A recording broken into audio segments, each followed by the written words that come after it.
Welcome, everybody, to another episode of Tech Done Different. As always, I'm your host, Ted Harrington, and with me today is our special guest, Terry Dunlap. Terry is formerly the co-founder of Refirm Labs, who was recently acquired by Microsoft, where now he serves the role of Principal Program Manager.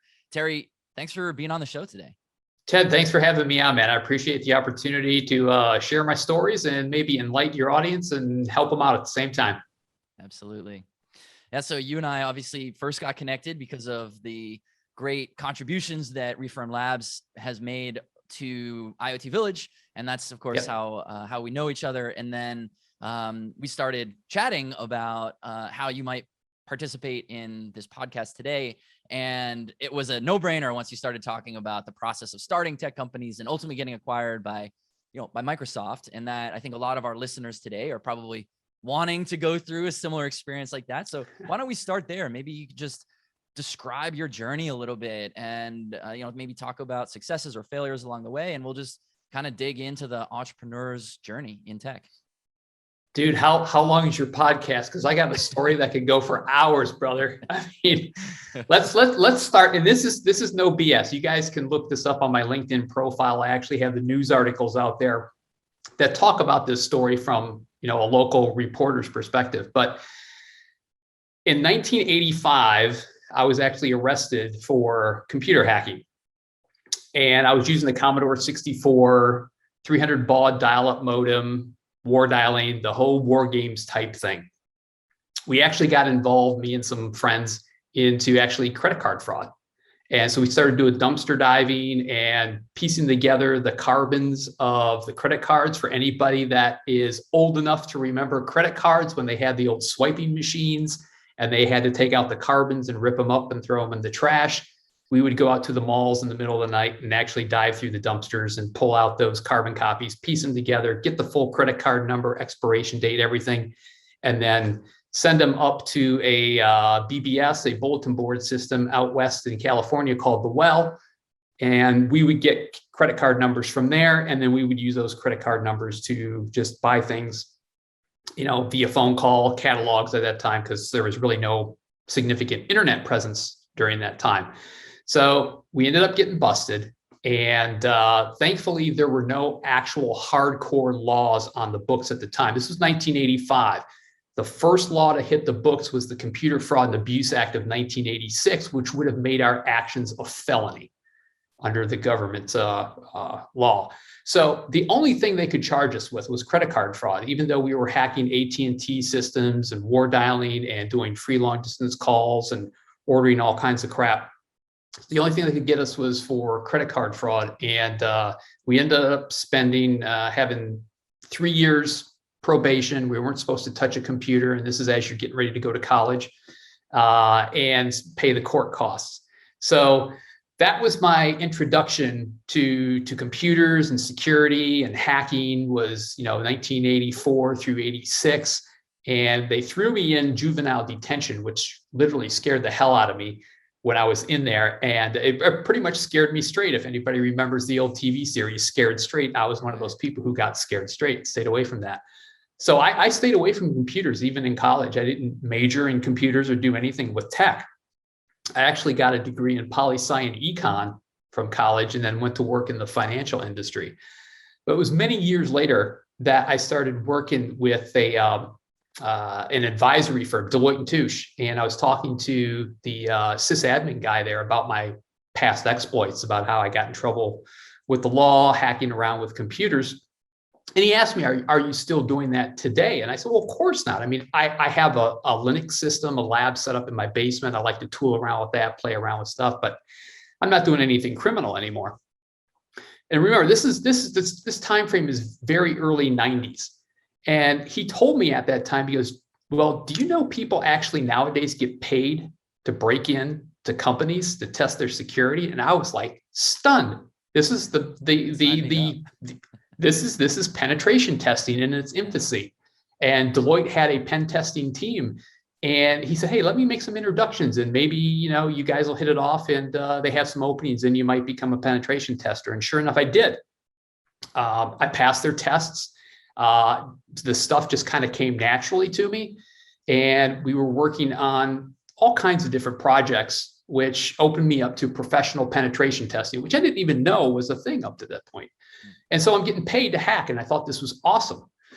Part of, the Deloitte gig at that time was, some paid training. So I went to my very first SANS conference up in Baltimore, Maryland. And I was in the concourse waiting to get a Starbucks. And, if you've ever been to these conferences, it's usually just your first name and, the name of your company. And I was looking around, this woman in line behind me basically had her first name and said DOD. I didn't know her, but I told her, I said, I think it'd be awesome to work for the DOD because you guys are constantly under attack. That'd be such a challenging environment to work in. So we hit it off and we started talking. And she said at the end, hey, send me your resume. My boss is always looking for good people. So I sent her my resume.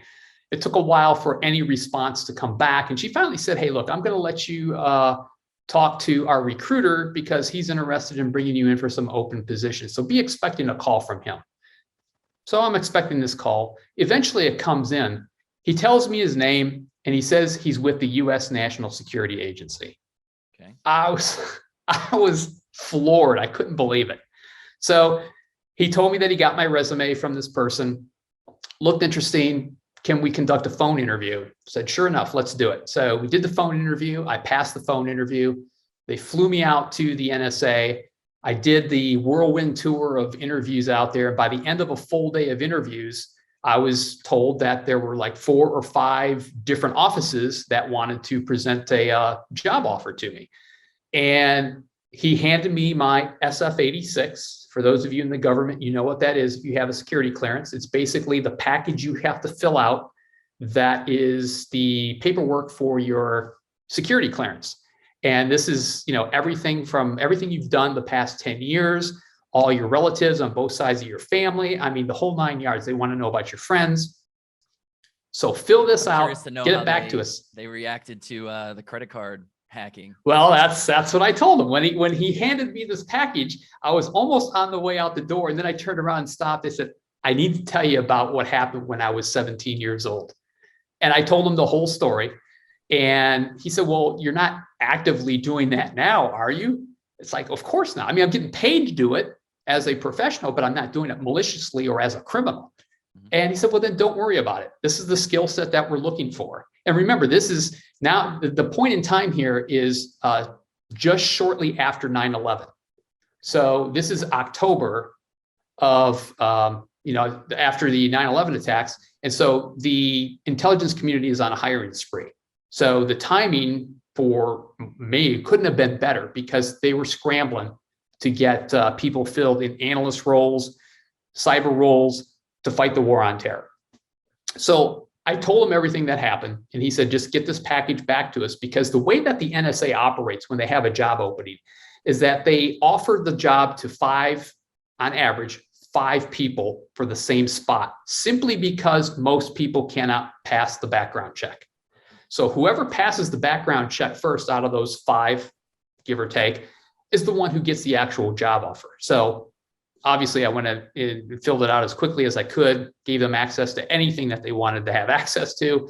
And about 9 months later, I actually got approved to get my top secret security clearance and work at the NSA. So I start on September of 2003, and I immediately find out where I think I can apply my skills the best. They initially have you in one particular role, but once you're in that role for a certain amount of time, you're free to move around and look elsewhere. I ended up working in what has become known now as TAO, Tailored Access Operations.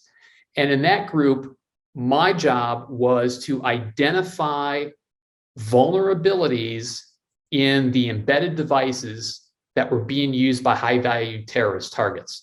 So we're talking if they're using cable modems, Wi-Fi routers, anything that has an embedded operating system that we could find potential vulnerabilities that could be weaponized for offensive use cases. So that was our job at the agency. So, for example, we might get word from the field that a particular target is using a, Linksys WRT54G.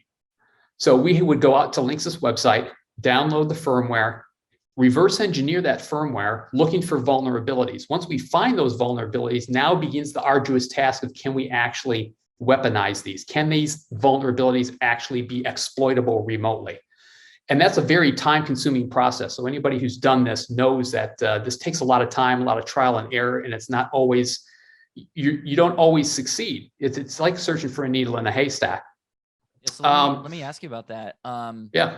I know we'll continue on the journey of your career arc. We'll come back to that, but I want to talk about this Sure. idea of weaponizing vulnerabilities, because what you're talking about it in the context of certainly national security and government, but the principles apply even in the commercial sector as well. So for people who are listening who are not themselves maybe ethical hackers or security consultants or security analysts, maybe the people who are building software systems, how should they be thinking about these ideas of the distinction you're drawing? Is there's a vulnerability, and then is it exploitable? Can we weaponize it? What's the advice to a tech leader about the distinction between those two ideas?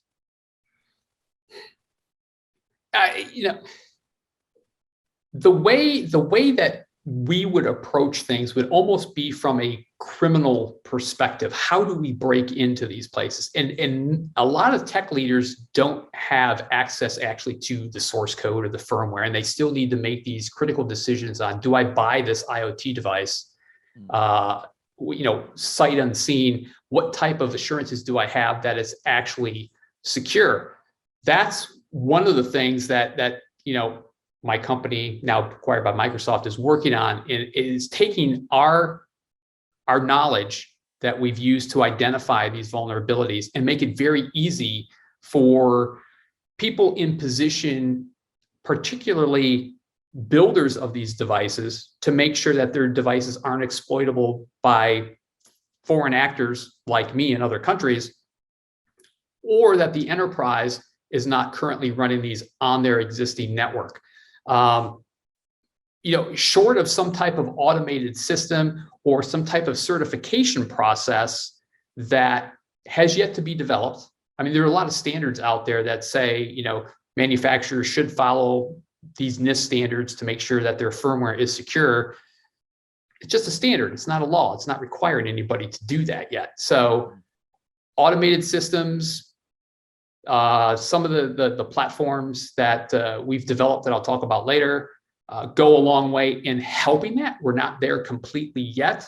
So, I mean, it probably doesn't answer the question directly. It's not an easy way to, be assured that you're purchasing or acquiring or building a secure product. But there are ways, as I'll explain later, that things we can do, even some very simple things from a developer perspective, that you can do to make sure that your systems are secure for your end users. Does that make sense? I know it was kind of a long-winded answer to a short question.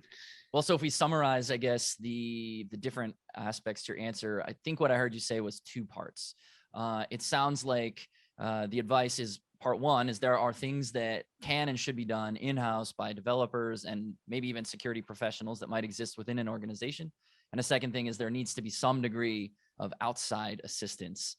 You described it as certification or testing programs or whatever, but some sort of validation from a third party. Is that a correct summary of the way? Yeah, when we look at firmware, even today, we're kind of surprised.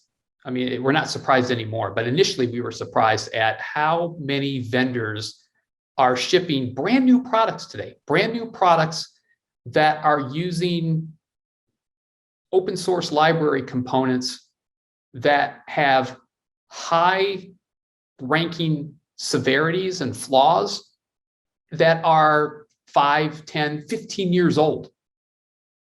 And that's unacceptable. And that's really hard for somebody in an enterprise or somebody who's a procurement agent or somebody who's buying a device, whether you're buying it for the enterprise or for your home. How do you know that that manufacturer has actually implemented security properly? We also see numerous times, shockingly, private cryptographic keys from the manufacturer baked into the firmware image. I mean, you shouldn't be shipping firmware images with your private crypto keys in there. In fact, we had one particular customer come to us, an automotive manufacturer, who was having a ODB dongle created. And for those of you that don't know, that's that little box that usually gets plugged in under the dashboard on the driver's side to help service techs do servicing and getting diagnostics from the engine.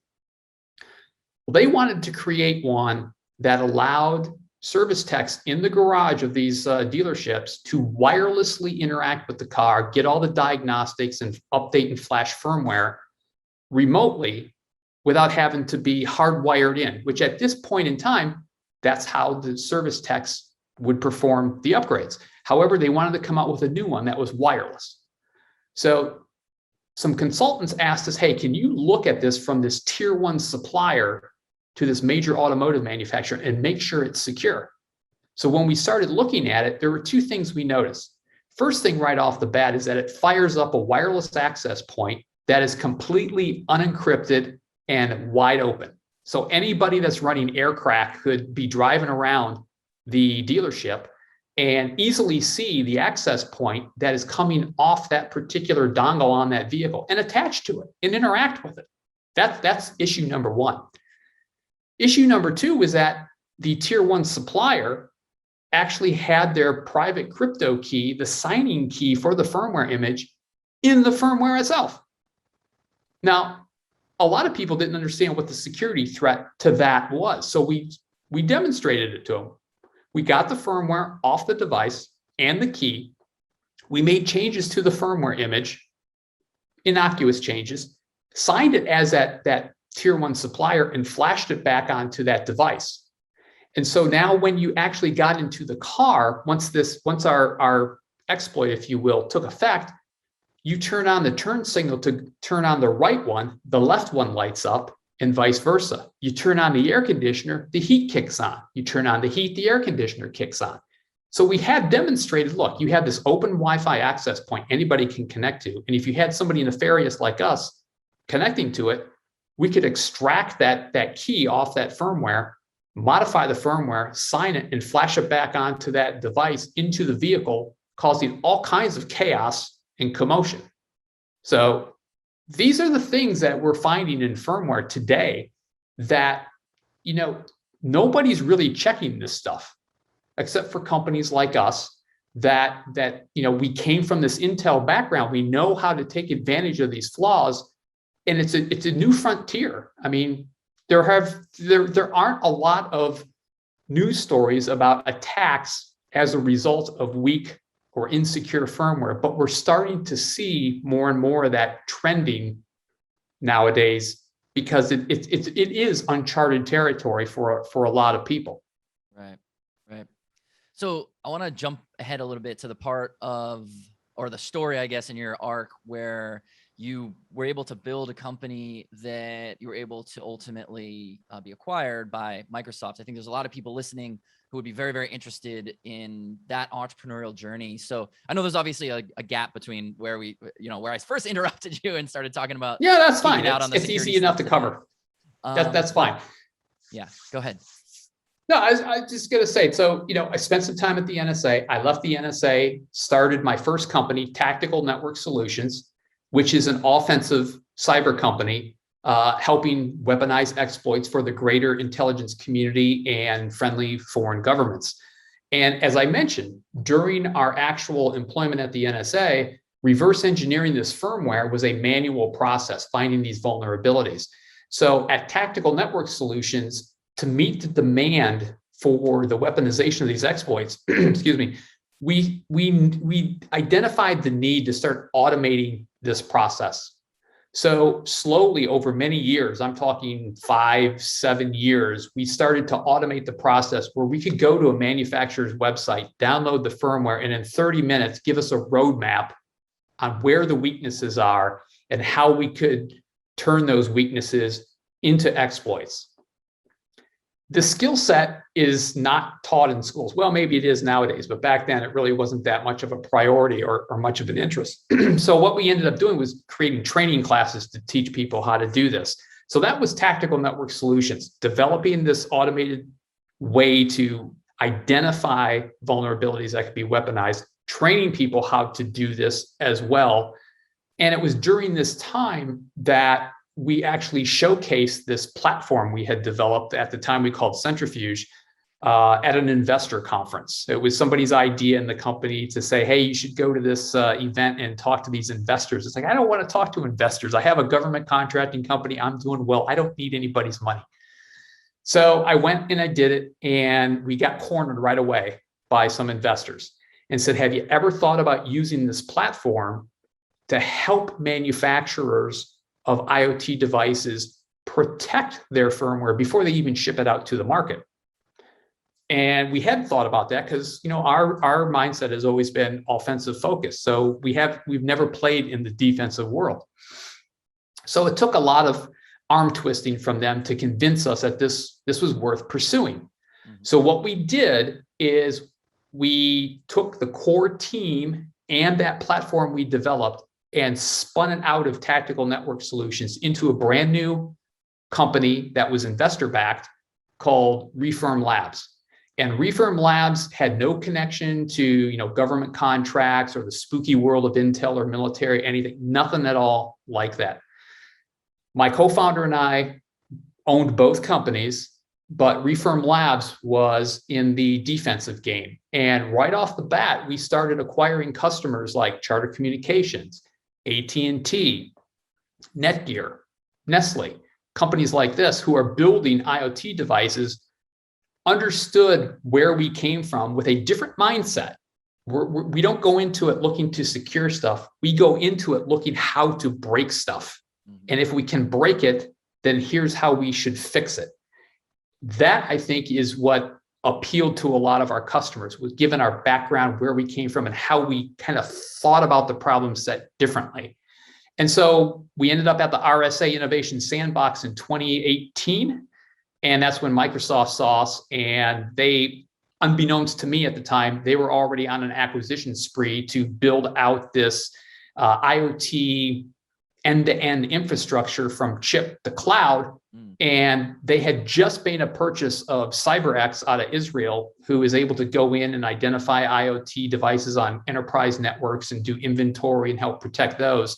But they wanted to dig a little further into the firmware. Hence, we popped up on their radar. We did the song and dance over, you know, a year and change, and they eventually acquired Refirm Labs. Oh, that's great. Well, congrats on that story arc for sure. I mean, what an exciting time, right? Yeah. So when you look back on it now you're on, well, you're not completely on the other side of it, but as you've at least completed the transaction, what were the things that you think were the most significant in building your business that made it desirable? I mean, the first thing you've already described for sure, like you did something that met a problem that the buyer was trying to solve. But then there was a process of due diligence and verifying, how did you set up the company? You know, how sticky is your revenue? How sticky is your key personnel? Yep. What were the things that you think you did right? And what were the things you think maybe you could have done better in the next one? I think the things we did right is that we stuck to what we knew. And that is reverse engineering firmware, identifying vulnerabilities, period. Now, Refirm Labs lost a lot of potential sales from big name customers like Bank of America, Citigroup, Chase, JP Morgan, because when they heard about our platform, they loved it. And then the next question was, how do you identify the IoT devices on my network? It's like, well, we don't. That's the problem. You already have to know what devices you're running. You already have to know the firmware version that you're running on these devices. And then you put that information into our platform, upload the firmware, and then we can give you that information. So from an enterprise security standpoint, we were losing a lot of deals because we did not have a network scanning capability to identify IoT devices. And so there was this discussion within the company, should we develop some type of network scanner? And the no camp won the position, which I agreed with, because we are not network scanning type people. We know how to examine firmware. That's what we excel at. That's what we've worked on all these years. Let's not get into another component that we have no expertise in, because it's going to suck a lot of development time away from developing the core product. And of course, there's companies out there like Forescout and Armis and Vdoo, I believe, that also do this, network discovery stuff. So the space was already starting to get crowded. Why should we enter that space? Let's just stick with what we know.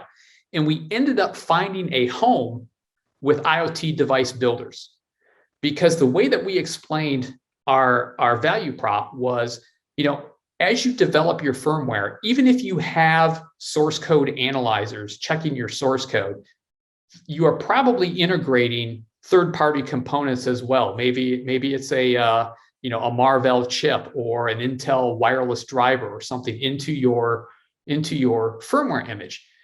Now, the front end of your process will tell you that your code is clean and give you the thumbs up. But when you get that binary blob or that device driver from that third party and you compile it with your clean source code, what check do you have that your third party didn't accidentally introduce a vulnerability into your firmware and into your product? That's where we come in the development process. Take that compiled firmware image, put it into our platform.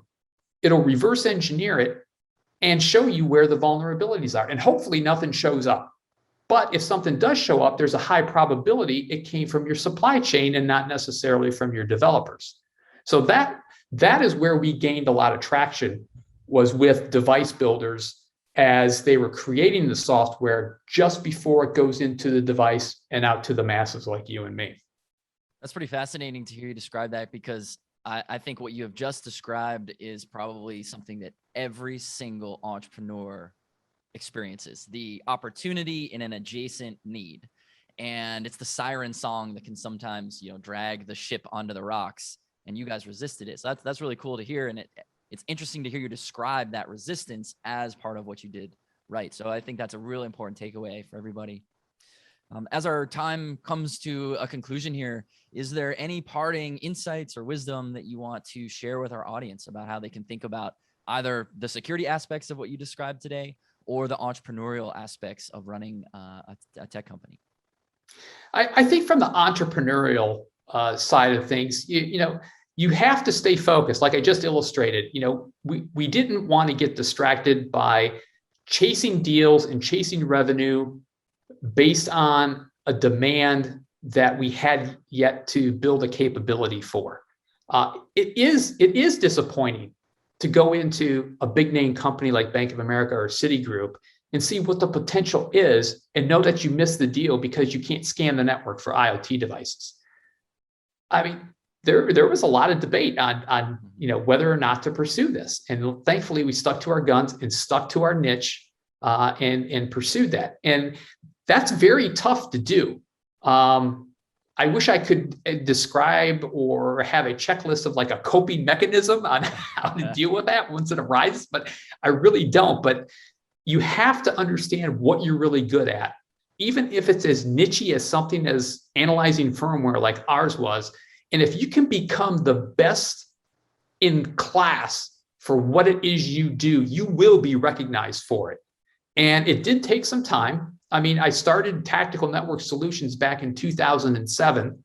We spun out Refirm Labs in 2017, and the acquisition by Microsoft of Refirm didn't take place until this year, May of 2021. So it's not a quick get rich scheme. This is something that took dedication. It took patience. It took a lot of power to stay focused and stay true to what we knew and what we were good at. And it paid off in spades in the end. I love it. What a beautiful note to end on. Become best in class and you will be recognized for it. That resonates with me. Hopefully it resonates with everybody else. Terry, thank you so much for spending time together today. I learned a lot from you.